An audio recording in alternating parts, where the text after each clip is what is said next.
The following is an excerpt from Culture Dad's podcast episode 74, where Mike and Dave excavate the deeper meaning behind the most famous scene from 1982's Blade Runner and go on to discuss the true meaning of sci-fi as a genre. Let's get into it.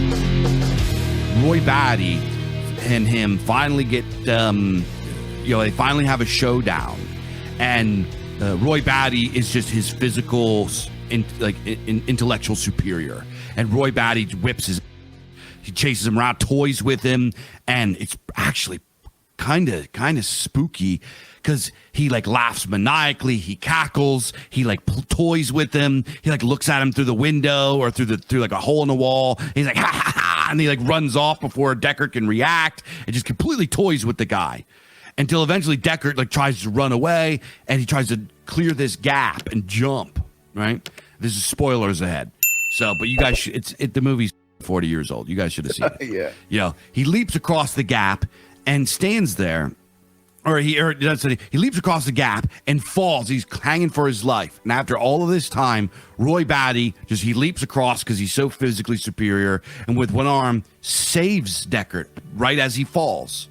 He finally loses his grip and falls. Roy Batty saves him and picks him up and puts him on. And Roy Batty has probably one of the most iconic monologues in movies ever. In fact, people call it the 42 words. He has this monologue that he says that is everybody, this is referenced in all kinds of stuff, right? He says something I have it here. He goes, "I've seen things you people wouldn't believe. Attack ships on fire off the shoulder of Orion. I watch sea beams glitter in the dark near the Tannhauser Gate. All those moments will be lost in time, like tears in rain." And he says that, and this is you're like, whoa, what the? And what he's saying to Deckard, the reason he doesn't kill him is because he doesn't have any sort of anything against Deckard. He doesn't have anything really against anybody. He's just he is a 4-year-old superhuman machine that is not human, coming into contact, coming into his humanity, figuring it out, trying to save his life. And he's coming to the realization that he's in the final moments of his life, of his existence. And he's saying that what you guys take for granted all over is actually beautiful. That the human experience is so beautiful and you guys don't realize it. But me, as an outsider, somebody that is human but not quite human, that sits on the fringe of humanness, can see the beauty in the human experience in all of its glory. And I have to watch you guys don't even realize it. And he says, and what you will realize and what I'm realizing is that all of this beauty that I've seen in the world and in the universe and in reality, as looking through the eyes of something that is human, will soon be lost in time after I pass, like tears in rain. Saying tears are his memories, but the rain is the flow of time, right? And a tear, what is a tear to a river or an ocean? It's nothing. So it's my experiences, I'm realizing that my experiences and all of this stuff is just gone. It just goes into time. And it's really profound. It's really a profound monologue that this character says. And you realize that this guy is not evil. He's not a maniac murderer. He is something that is kind of not human, trying to be human, trying to figure it out, and didn't understand fully what he was doing, and was desperate and also immature, underdeveloped. He's 4 years old. You know what I mean? So it's really, really incredible. It's really incredible. Yeah, it is quite a scene. I've seen the guy, Rutger Hauer is the name of the actor who plays this character. And a lot of guys use his like image as their PFP on Twitter or whatever on social media. And I remember seeing it, and like I had to ask one time because I kept seeing it over and over. I'm like, what is that from? They're like, oh, it's from Blade Runner.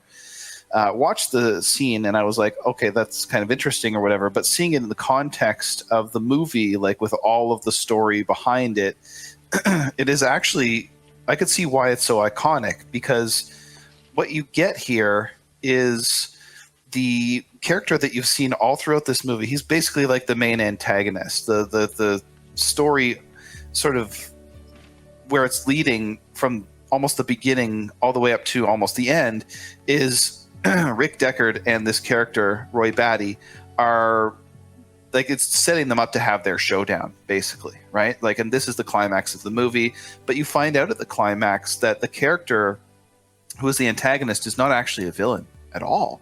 In fact, he shows himself to be quite human in saving Rick Deckard and in sort of pouring his heart out, and like it with this emotionality and everything. And it's very, very understandable that like what, like it's, you can really sympathize with him.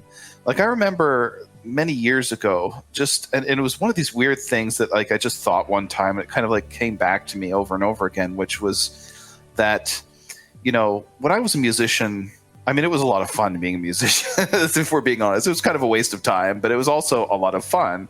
Yeah. And, you know, just one of the things that we would do is we would go back to my buddy's house, and he eventually, this friend of mine, became my business partner because his house that he was living in, he like modified it to basically create his own home studio, and we had a lot of fun there. And he had a massive sound system, and we would just go back after the gig, or you know, just on a Saturday night, we would just be like having the music cranked until like 3 a.m., getting like the place completely filled with you know, all kinds of different kinds of smoke and and getting wasted and drunk and like listening to music and everything. And I was just like, you know, in the thick of that, just being like, this is so much fun, this is so cool, like, you know, what a great time we're having. And just thinking, imagine if this could go on for like 1,000 years or something like that, like just being in that moment and being like, this is like what it's all about, and it's going to be completely forgotten at some stage, like in like after I'm gone, basically, or after all the people there are gone, completely forgotten, right? And this is what the guy is saying in this monologue. And there actually is, when he said that, I was actually reminded, when I heard the monologue, I was reminded actually of all things, a classic piece of literature, which is Goethe's Faust. In the second part of Goethe's Faust, I mean, basically the lightning round version of Faust is that you've got this guy who has it all. He is the university don. It's like an incredibly learned man who's just bored out of his skull because there's nothing left to discover. And he, of course, makes the Faustian bargain with Mephistopheles. And we don't have time to go through it all, but basically where it comes to at the end is that he has to realize, in order to save his soul, which he's now sold to the devil, in order to save his soul, he has to say yes to have an experience that is so much like the peak experience, that is so transcendent, that he would say, I would stop time here. This is it. This is like what the whole universe has come to, that sort of a point or whatever. And I was just reminded of that when Roy Batty is giving his speech, because he's basically saying that, like, you know, all of these wonderful things that I've experienced will be completely forgotten, and they're so meaningful and so present and so transcendent that what a tragedy it is for that to be forgotten at some point, right? It's almost like, you know, you think of like so many great men in the history of literature or epic or even just history itself doing so many great deeds, that there are some things that are so great that they justify so much suffering. in the world. Like you think of something like the Stand of the 300 at Thermopylae. What an absolutely heroic, almost like transcendentally heroic act that is. And how much suffering does that justify? Well, I would say it goes a pretty long way. Like there's some things that people have done that have just made it all worthwhile. And this is kind of like he's ruminating on this same thing in that speech. And the tragedy comes where he realizes that he is about to die and that all those things will just be blown to the wind like a dandelion. They will just disappear like smoke. And there's a tragedy in that. And in some sense, it's a tragedy that's kind of like brought on by the hubris of the world of Blade Runner, where man believes himself to be the master over nature, where the Tyrell Corporation has basically, genetically engineered these like 4-year-old replicants that they pop into existence. They are completely fully formed, and they have these peak experiences as subjects of their subjectivity, and then it all disappears, and it just seems so unfair to them, right? And this is part of why Blade Runner has this kind of foreverness, is that it makes you think about this sort of thing. What kind of delusional, hubristic, capitalist enterprise would do something like that? Like, it's just creating these things that are born to, if not suffer, well, yes, to suffer, right? Because it's suffering what could have been and what will never be, like this 4-year-old lifespan that like is nature intends to be, span over like 75 years or whatever it is. And you get this theme all throughout Blade Runner of the mastery over nature being something that is grotesque and ugly and should not be, right? Exactly. The whole world is set in some sort of like post-ecological disaster where it realizes very, very fully and holds it up right in front of your face that man is not the master of nature. Man does not hold dominion over nature. As it turns out, we are like any other animal, right? Where we eat long enough, we will choke on it. And that is what these people are doing. And this Tyrell Corporation, this like capitalistic, this thing that is like owns people's DNA and stuff like that, is sort of the remnant of that world that has like brought itself to destruction.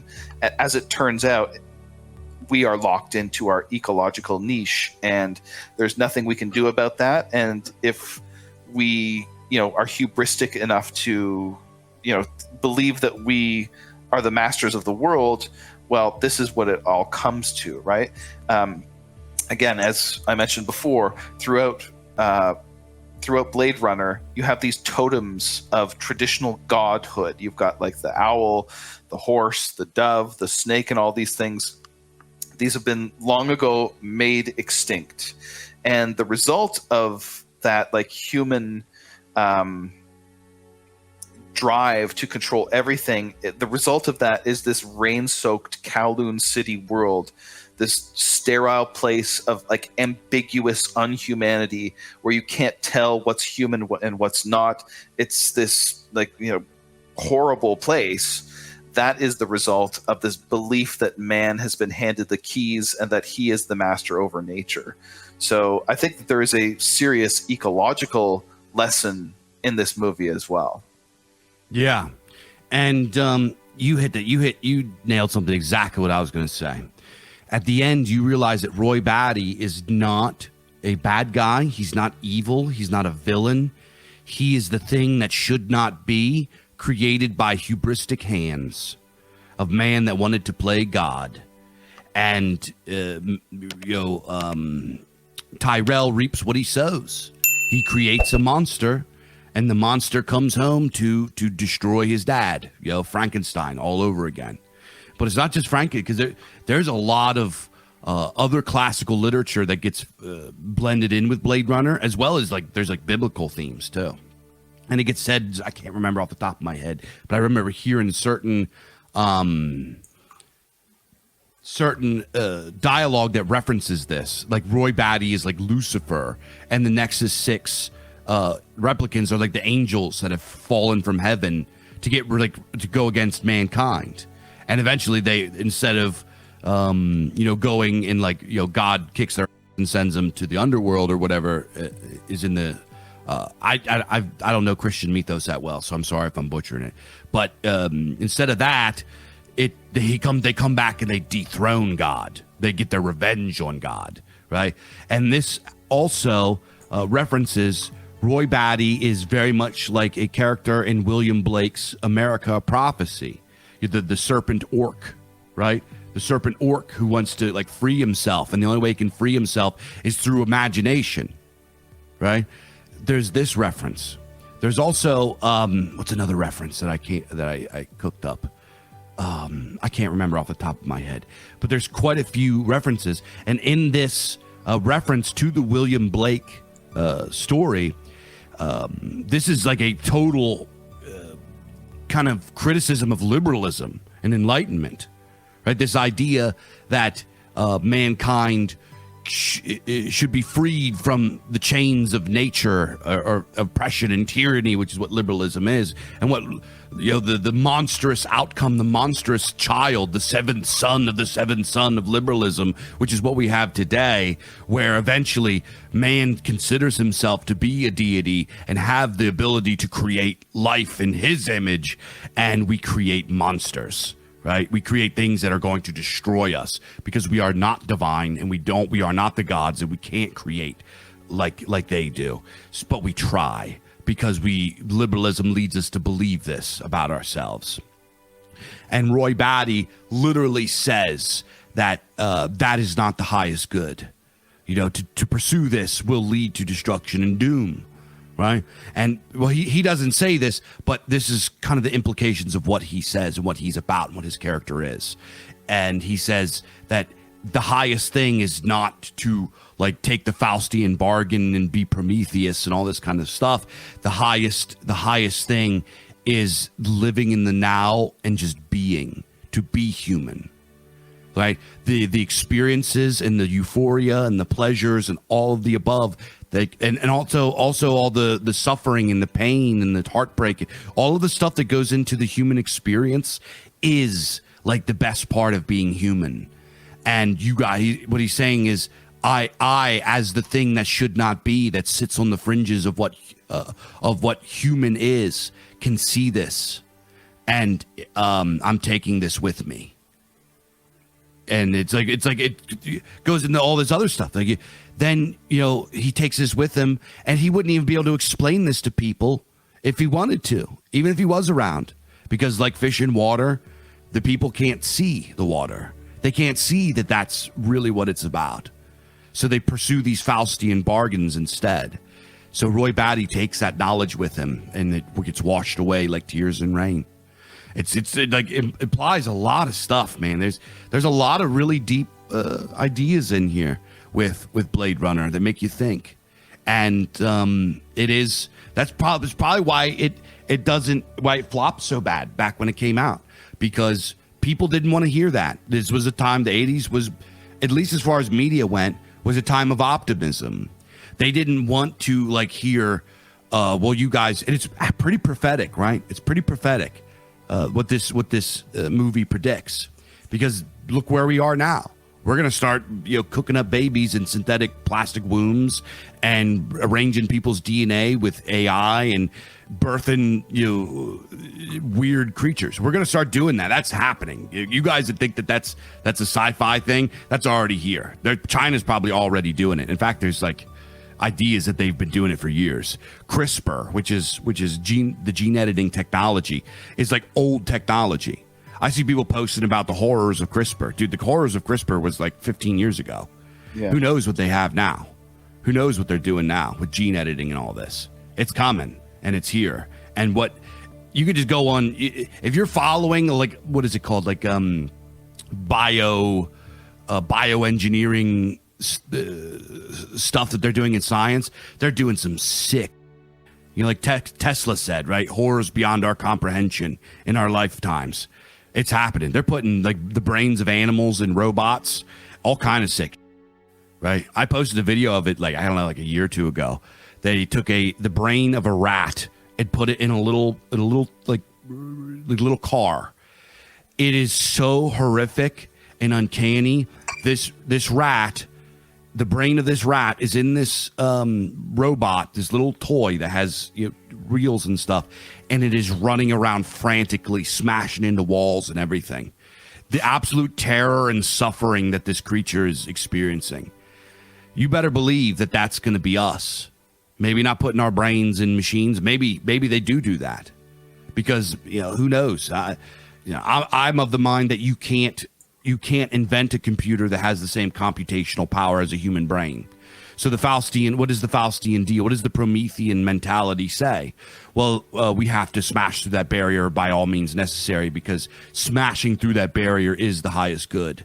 So what are they going to do? They're going to start cutting brains out of people and putting them into machines just to get there. You better believe that they're going to do that. That's coming, right? So the Neuromancer has a very similar message too. Very prophetic. It's a different way. It's talking about virtual reality and hyper reality and stuff like this. It's a little bit of a different message, or a little bit different domain, but it's a similar message. It's the same message actually. And this is what Cyberpunk deals with. Cyberpunk is this. This is why Cyberpunk is such a long-lasting thing. And I think a lot of people, they love it for the aesthetics and everything like that, because the aesthetics are good. But I think people innately understand what Cyberpunk is trying to say. And what Cyberpunk is trying to say is that what is going to happen is that capitalism is going to become Azathoth, right? Capitalism is going to become a monolith that melds into state powers, and eventually there will be this monstrous version of anarcho-tyranny, which we're seeing the infancy of now. We use that word all the time, but it's going to become even more monstrous, where you effectively have these corpo state robber baron, super mega giga robber baron entities. It's not going to be like one guy anymore like it was in the 1800s. It's going to be like entire corporate boards of people that run cities and make laws and like that. That's coming. And what happens is, we can't even trust corporations not to dump crap in water, put filth in our food. We can't even trust them to do that. Imagine when they're in actual power. They're not in actual power yet, right? They wield great power, and they manipulate power, but they have to be kind of the guy that whispers in the ear of the man that wields the sword. They have to be the whisperers. They still have to grease palms and stuff like that. Imagine when they don't have that step anymore, and very soon they will. Very soon they will go past that. And everything that we understand about politics, everything in the past that has happened about politics and how we address politics and how we address socioeconomic structure and all that, will be obsolete. We're going into this knowing nothing. And what's going to happen is, when this happens, if it happens, which I think it's not going to work out the way that they want it to. I don't think it's going to work out the way that anybody wants it to. I think it's going to work out some up third way. And what's going to happen is they can't be trusted to have ethics in mind. They're completely profit-driven. They're completely Faustian. They're completely Promethean. Even if it's not just about profits, it's also about hubris. We want to be able to do this. We want to go to those heights. We want to become gods. And in this process, they are going to create things that should not be. They're going to do that. There's no way around it. This is coming. And what this movie says is, what Cyberpunk says is, this is the worst you guys are going to do. Cyberpunk is mythopoetic insofar as it deals with our doom. And I think that people glom on and they fall in love with Cyberpunk. They probably don't. I guarantee they don't consciously think about the mythopoetics of Cyberpunk. That doesn't go through their brains, but they innately know that Cyberpunk is pointing at an outcome that is very, very realistic and feasible that our trajectory is pointing towards, that is pretty spooky. And I think people innately know that, and that excites them and it interests them. And I don't know.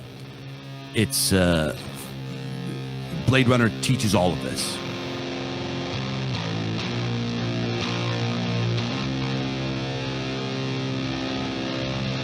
You're listening to an episode of the latest Culture Dads, Age of Sword and Cassette, where two fathers and community leaders discuss modern culture from a timeless perspective.